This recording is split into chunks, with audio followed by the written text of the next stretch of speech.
Hey there. In this video, I'm gonna share the main frameworks or the main tactics that I use when I'm helping clients nail their handstands or splits. But first, I just want to do a very brief introduction. If you're watching this video, you probably have some idea of who I am. But anyways, my name is Mikkel. I'm also on Instagram, and I work full-time as a personal trainer and online coach, helping specifically people who want to nail flexibility or handstand goals. Have done a lot of things that you relate to this area. Also my studies, I have a master's in exercise science, has done some stuff for a circus school here in Denmark, and yeah, etc., etc. Other than that, I work with this full time. I love to, other than that, hang out with my lovely wife and my son, and I enjoy drinking beers on Fridays, the weekly Friday beer. Yeah, but let's get back to the actual valuable content. So this idea of these overarching frameworks that I use and that I'm gonna give to you in this video, they are not in any way magical, and they're not gonna help you get your splits or your handstands in 30 days. And spoiler alert, if other people tell you they have a system that does that, you should run for the hills. But what it is going to do, if you actually start to apply these frameworks and put some time and effort into it, it's going to take quite a bit of time and effort still, but it can drastically increase the chance of you actually starting to make some consistent progress. By the end of this video, we'll have taken a really deep dive into these frameworks and all the things that goes into it. And I will also give you some examples of how I actually use these frameworks with a client going through the process that we went through to get splits and much more consistent kick up to handstands. But just very briefly, the idea behind this is super simple, but not easy, you could say. So the idea is that when we actually make a plan for training towards a goal, we want to first assess where we're actually at. So if it's a flexibility goal, what is your current range? How close are you to actually achieving the position? And also doing some kind of assessment to see, are there any specific weak areas that we need to address? Then you make a training plan that you're gonna follow that hopefully also addresses these kind of weak points. And then after, usually I go for 6 to 8 weeks when I program for people. Then we evaluate, did we actually move in the right direction? Did we actually progress? And to be able to make this kind of evaluation, you need to also know how to track progress. We'll get to that. And if you didn't make, if you made the progress you were hoping for, all good, you probably don't want to change, maybe not anything, or maybe just like minor things, because if something is working, stick with it. Also a very important point right there. If it isn't working, my suggestion is to first just look at what are the things surrounding the training that might have affected how the outcome was. Have you been sleeping decently? Have you been super stressed from other parts, other things happening in your life? Or have you actually been consistently following the plan? If there aren't any like clear things going on outside of the training that could have affected how it worked out, then there's a good chance that something in your plan needs to change in order for you to actually start making gains. So it is going to be a process of testing and trial by error, and just a little bit, and it's always going to be a little bit about this kind of process that you're going to go through.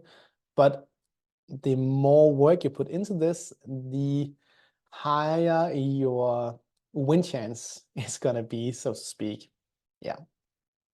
And basically, once you've been through the whole process, after 6 to 8 weeks, you go through the same process again, right? Before starting a new phase, new assessment is part of kind of the evaluation, new plan, go through it, and then see how you're performing by the end of that, right? This is also very much about the macro perspective of your training, how much you're going to be doing on a weekly session, how each session is, how is that going to be structured? But on the micro scale, we also have this idea of exercise technique, how we're performing the exercise. What is our focus points going to be? What are we trying to achieve with the specific exercises? And this starts to be very important when we are talking about very technical skills like handstands, but also in a lot of these flexibility positions, simply because we want a certain way of executing a lot of these things in order for them to actually do the things that we want. So to give you an example, if you're working on a tuck handstand, so from a straight handstand, trying to pull your knees down towards your chest, you could succeed in this using a few different strategies. Two common ones is by arching your back while you're pulling knees down, or by allowing the shoulders to plunge forwards. But these two exercises won't make you get into a tuck position that transfers, that also gives strength, that transfers well into the press to handstand, for example, or helps you get more control in the underbalance aspect of the handstand. In order to achieve that, we want to do the tuck with a specific technique in mind. More specifically, we want to keep the shoulders 108 degrees open, and we want to focus on just pushing really tall from the shoulders, so elevating really hard, so it's the traps that are working. This is just one example, so you kind of need both knowledge about how you're going to manipulate the training variables and how you're going to put together the training program on a macro perspective, but also how you're actually supposed to perform each exercise. And this is why this takes some time and effort, and you are going to invest a lot of time and energy into gathering information in order to do this by yourself, but it is possible. Of course, it's going to be faster to just work with somebody who has been in the trenches and you know, who's done the work and can help you do it. But you can definitely do it on your own, and I hope this video is gonna help prepare you a bit for that. But just to save us all some time, I also just want to make it very clear that it is videos, and it should be obvious by now, it is for people who are already passionate about handstands and flexibility and who really want to commit and invest time and effort into it. Because if you're not ready or willing to dedicate a lot of time, effort, energy, blood, sweat, and tears towards both doing the work, but you're also gonna have to invest in actually researching specific exercise technique, finding resources on the details. If that's not you, then feel free to just click away from this video. It's probably not for you, and you can go check out my content on Instagram instead. That's a lot more digestible and a bit more easy to apply. But this can really provide a lot of value if you are willing to put in the work towards actually applying it. Yeah. All right. And maybe you're also like sitting with the feeling of, yeah, all cool, sounds smart, but you were probably also just like lucky and have always been flexible. And that's actually not the case. I was severely restricted in my flexibility when I first started out. I was also coming from the back of a back injury. And it took years of trial and effort, yeah, just trying things out and figuring things out, slowly moving in the right direction for me to get to the point where I am today. And the good news is that although it might take time, for some it might take even longer than it did for me, you can basically for anybody move the needle in the right direction, just a matter of how fast it's gonna go. Yeah.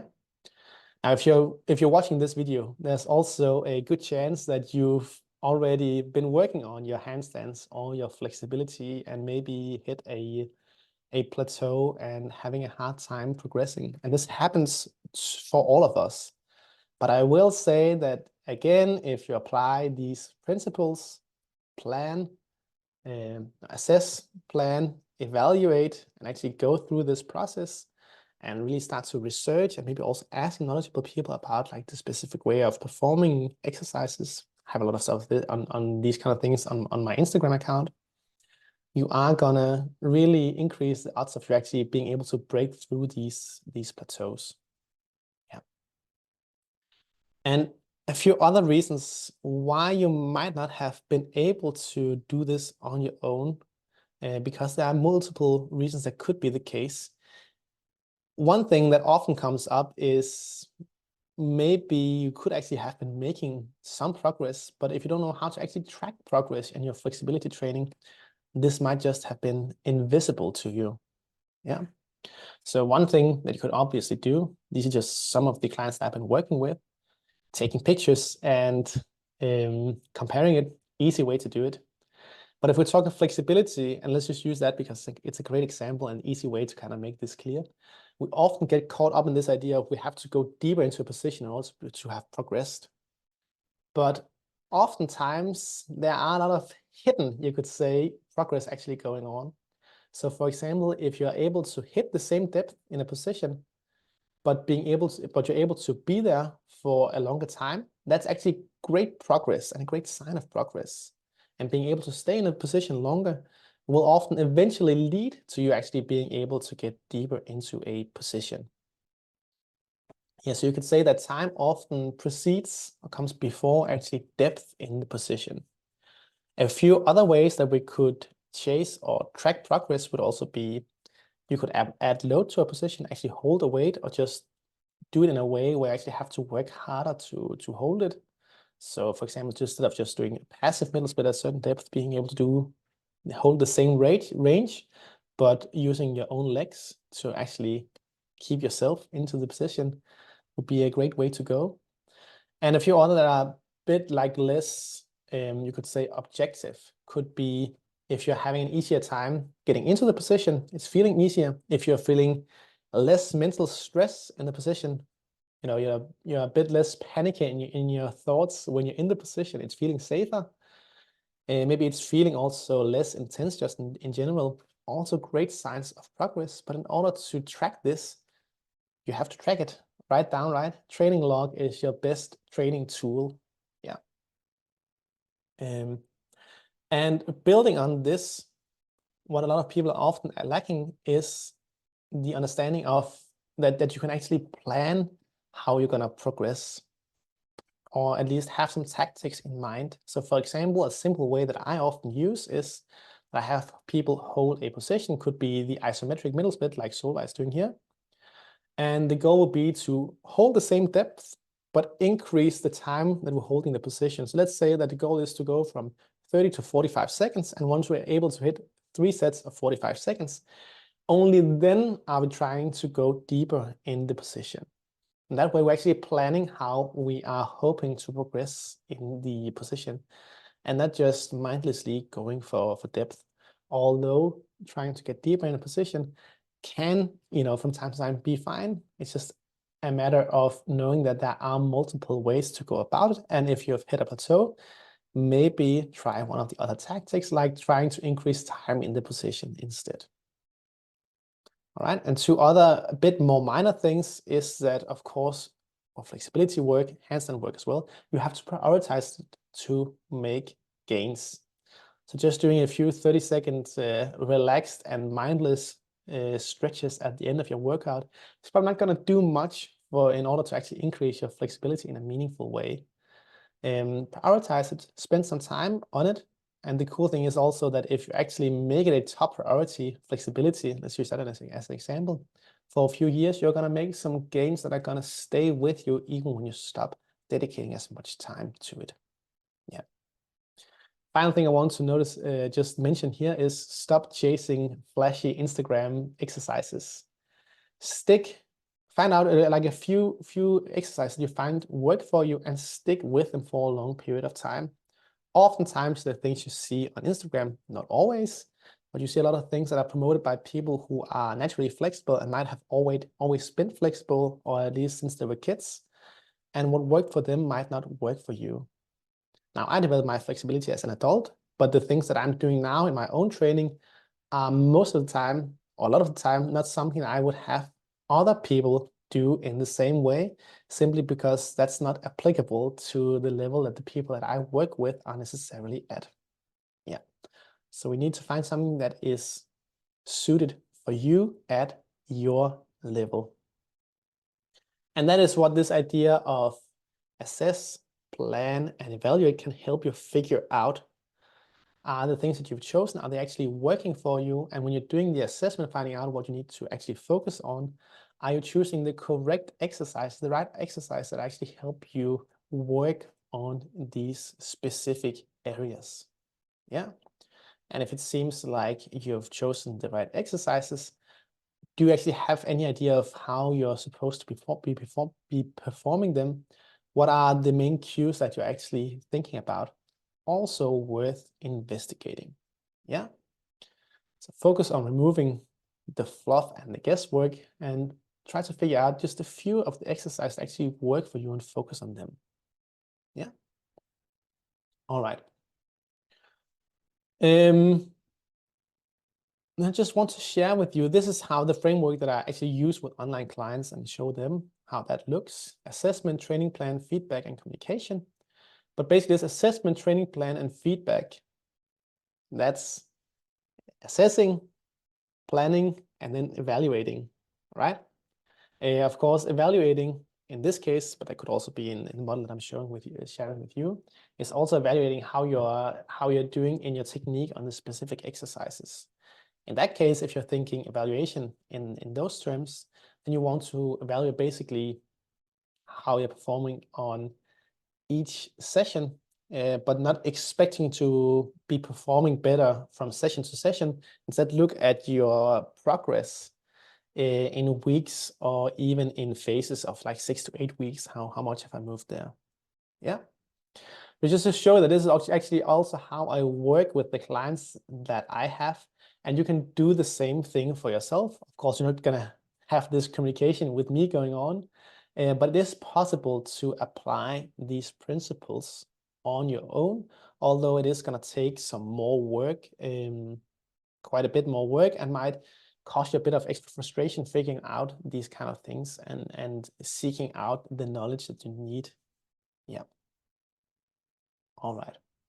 And then let's move on to actually looking at how we could apply these two frameworks. So this is Martin, an online client that I have been working with for quite a while, who's been making some strides in the right direction. And just want to share with you how we've been working on his front split, and then afterwards looking at his kick up to handstand.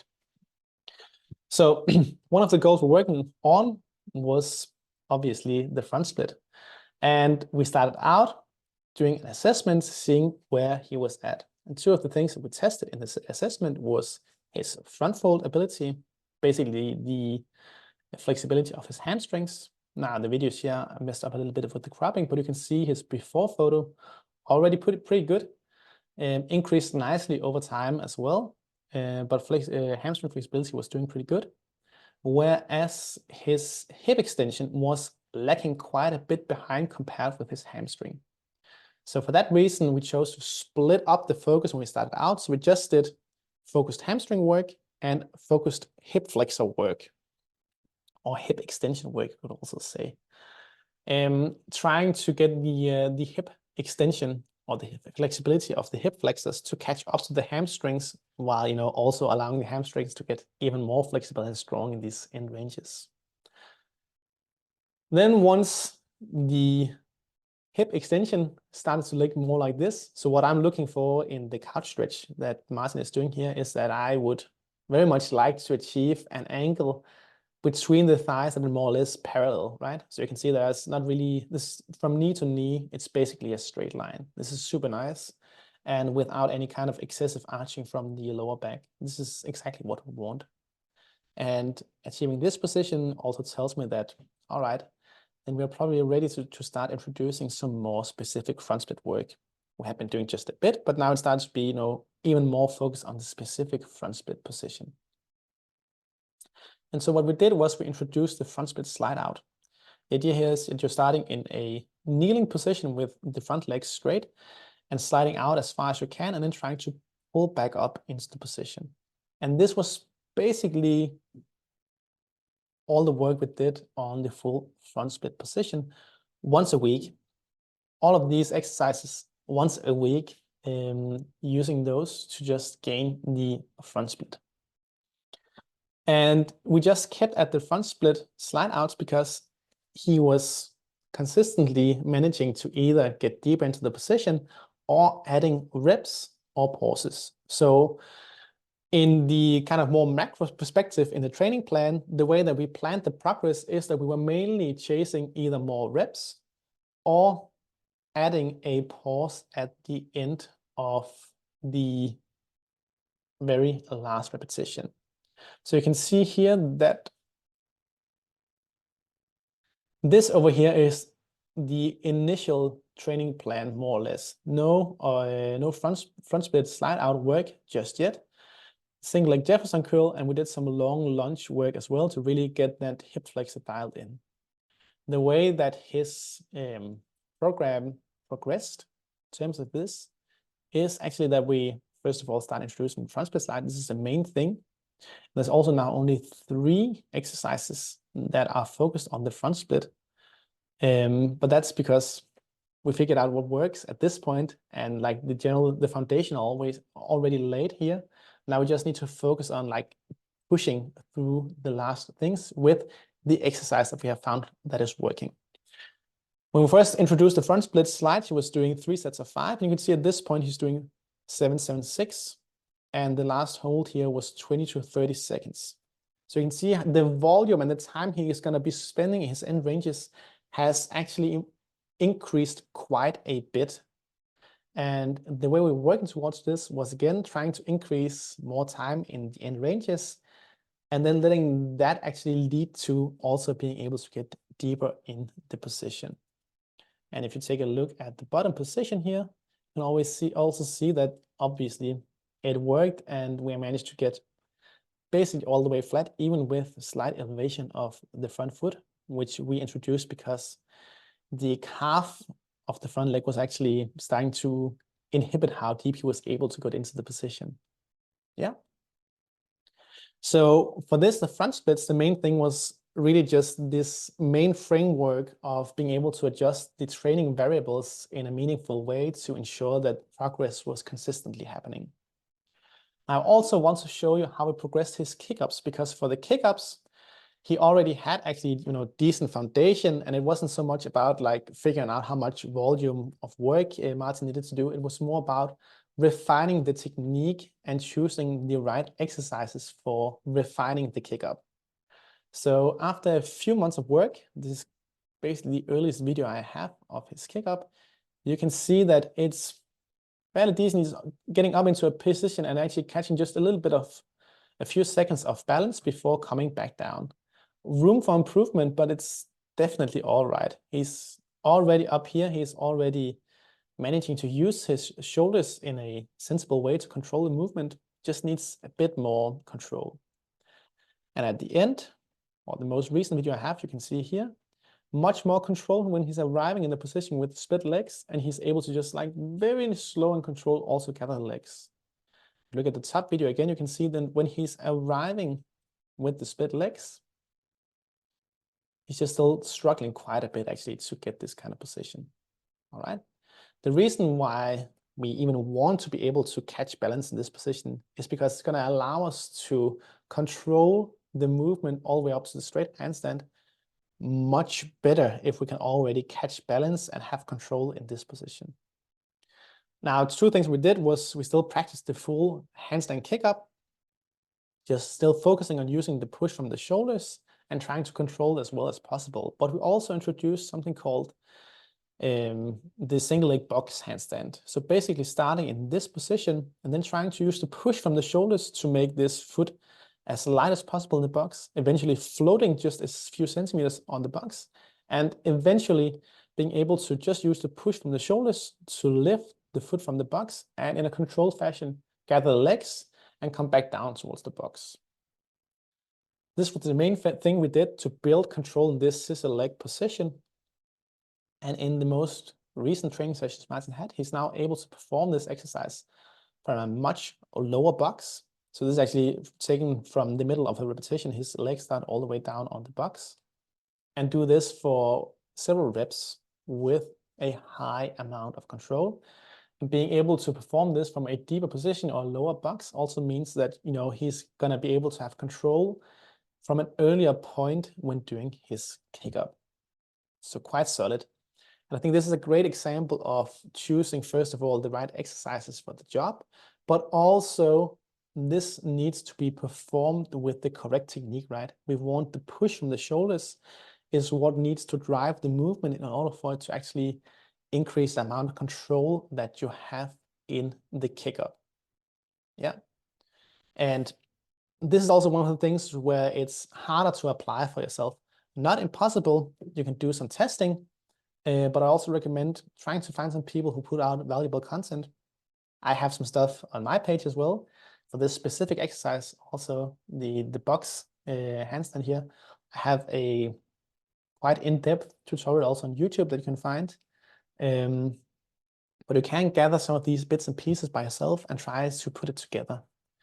And that is basically option number one, right? You can take all the information from this video and try to use it for yourself, put it to work. It's going to take some trial and effort, some blood, sweat, and tears to do it, but it is possible and it should be helpful for increasing the consistency of your gains if you are starting to really think in these terms of assess, plan, and evaluate, figure out, is it actually working, making a strategy also for actually how to evaluate, right? How you're testing whether or not you're progressing, how you're measuring that, reassessing, and then making a new plan, or maybe choosing to stick to what you've already been doing because you figured out it worked. Yeah. Option number two is that you can also hop on a call with me. There's a link in the description down below to book a consultation call. And we can talk about how I might be able to help you. I can save you some of the frustration and time that you'll need to put in to actually make these things work for you. And I'll help you just do all of these things for you with the communication to get things moving in the right direction.